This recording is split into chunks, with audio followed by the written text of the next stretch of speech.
A white shirt. Khaki trousers. Almost no visible effort. For weeks, that has been the visual formula Chinese entertainment commentary keeps circling back to when it tries to explain Xiao Zhan's current image, and somehow, that formula still doesn't explain what happened next. Because a look built almost entirely on restraint became connected to one of C-ent's most closely watched legal disputes of the year. Rabbit News Hallyu isn't here to recap the drama. We're here to examine why an aesthetic this quiet became part of a story this loud. Start with the formula itself, because it's unusually specific. Commentators don't simply describe Xiao Zhan as looking clean. They point to a visual system, minimal styling, a cool blue and white palette, light or barely visible makeup, and a facial structure, the brow line, the jaw, the overall bone structure, doing more work than elaborate styling ever could. The effect is built around contrast. When he is still, the expression can appear composed, restrained, even slightly distant. When he smiles, the entire register changes. The eyes curve, the expression opens, and the image becomes noticeably warmer and more animated. That contrast is repeatedly described by viewers as fresh, calming, even healing. But there is another way to read it. It's not just about fashion. It's about legibility. An image built on subtraction, fewer accessories, fewer visual statements, fewer dramatic elements, is relatively easy to recognize and reproduce across markets. There is simply less to decode. And for a luxury brand building a global campaign across countries, languages, and fan cultures, that kind of immediate visual recognition can be commercially useful. That's an interpretation rather than a statement from Gucci itself. But it helps explain why image positioning matters so much once several major ambassadors appear in the same campaign. On August 25, 2026, Gucci released its Fall/Winter 2026 ready-to-wear campaign, featuring Xiao Zhan, Jin, Ningguizhua, and other global-facing figures. WWD prominently featured Xiao Zhan in its coverage of the campaign, adding another highly visible layer to the rollout. And that is where a creative decision can become something very different inside a fandom economy. For a fashion publication, image selection and editorial placement can be part of coverage. For competing fan communities, the same placement can be interpreted as a signal of status. Who appears first? Who receives the strongest image? Who gets the most visible treatment? And once those details are interpreted as a ranking, a brand campaign can suddenly become a competition. Some fans of Jin reacted negatively to what they perceived as unequal treatment in the campaign materials. Online discussion escalated from comparing brand visibility to personal attacks directed at Xiao Zhan. That alone would still fall within the familiar territory of fandom conflict. But then the nature of the dispute reportedly changed. During the controversy, personal identifying information associated with Xiao Zhan was allegedly obtained and circulated online, accompanied by abusive and defamatory commentary. That distinction matters. This was no longer simply an argument over who received better treatment from a luxury brand. It had moved into allegations involving personal information and privacy. Chinese law provides civil and criminal protections for personal information.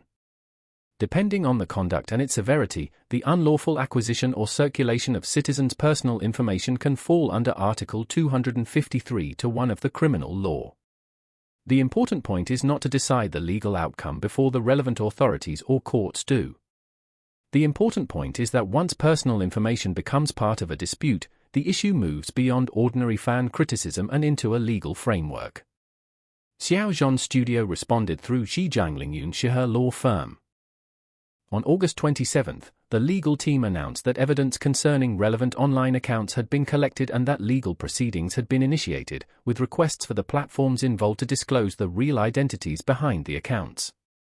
That is a significant change in the nature of the story. An anonymous account can participate in an online argument with almost no immediate consequence. A legal filing creates a mechanism through which that account may, subject to the legal process, be connected to an identifiable person and evaluated under applicable law. That is why the timeline matters. What began as a disagreement over a fashion campaign had, within a very short period, developed into formal legal action. A Jin fan association also issued a statement expressing support for legal handling of the matter and calling for accountability. The response itself became another point of controversy. Some coverage and online reactions characterized the statement as insufficient because it did not directly address Xiao Zhan in the way critics expected. Other reporting interpreted the statement differently and pointed to language calling for those responsible to be held accountable. So that part of the story should be treated carefully. The statement did not produce a universally accepted resolution to the dispute, and disagreement over its meaning became part of the wider discussion. But there is one distinction that matters more than the argument over wording. The available legal action is directed at specific accounts and alleged conduct. It does not establish that an entire fandom committed the alleged violations. It does not establish that every Jin fan supported them. And it would be inaccurate to turn the actions of specific users into a claim about an entire community. What the incident does illustrate is something narrower, and perhaps more revealing. Luxury campaigns increasingly operate inside an ecosystem where commercial positioning, celebrity status and fandom identity are deeply connected. When multiple global ambassadors appear in one campaign, fans may interpret editorial visibility as a competition even when the brand itself is simply executing a creative rollout. A cover, a lead image, a product placement or a campaign sequence can acquire symbolic meaning far beyond its original marketing purpose. And once that meaning enters a highly competitive fan economy, the stakes can rise very quickly. That is why this story is more interesting than a simple question of who received better Gucci treatment. The real issue is the chain reaction. A creative decision creates a perception of unequal status. That perception fuels a fandom dispute. The dispute becomes personal. Personal attacks escalate into alleged exposure of private information. And once personal information enters the picture, legal mechanisms become part of the story. That is a very different trajectory from an ordinary argument over fashion.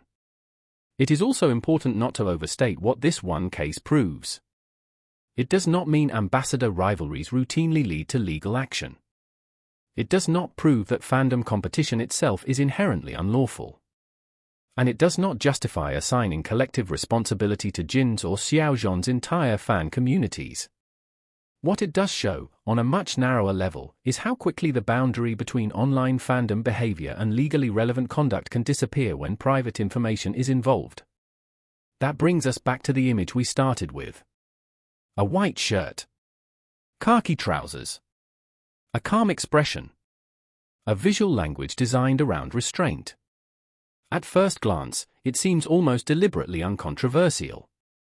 But commercial restraint does not mean commercial invisibility. In fact, the opposite may be true. The more recognizable an image becomes, the more valuable its placement can become, and the more attention that placement can attract. The visual formula did not change. The white shirt did not become more provocative. The expression did not become more aggressive. What changed was the scale of the stage. A single campaign now sits at the intersection of global luxury branding, celebrity competition, international fandoms and online information networks. And that is where a seemingly small creative choice can acquire much larger consequences. The most revealing part of this story, then, may not be who appeared first. It may not even be who received the strongest image. It is what happens when a commercial ranking is perceived as a personal ranking, and that perception moves from commentary to conduct with real legal consequences. That's the part worth watching. Because as Chinese and Korean entertainment increasingly converge inside the same global luxury ecosystem, brand campaigns are no longer just advertising.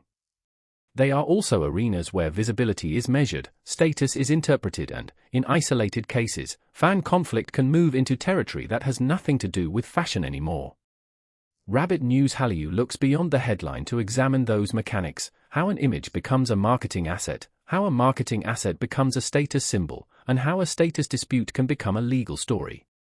Subscribe for entertainment analysis that looks at what happens underneath the headline.